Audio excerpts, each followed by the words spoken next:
Paano malalaman kung saan naka-login ang iyong Google account? Sa Google app, then press ninyo, tapos ito yung lumabas.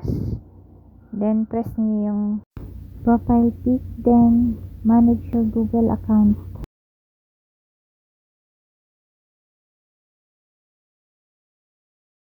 Then scroll down, then makikita ninyo ang security sign in.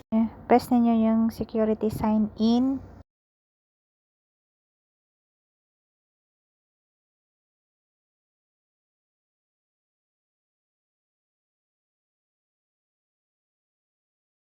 So ayan na, dyan makikita yung mga devices na kung saan nakalagin ang iyong Google account.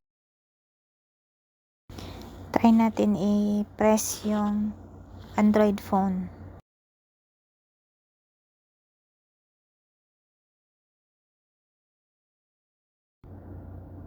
So ayan guys, makikita nyo kung anong lugar, kung saang bansa nakalagin yung yung Google account nyo, saan, kung anong oras kayo nag-open. And that's all. Thank you. Bye-bye.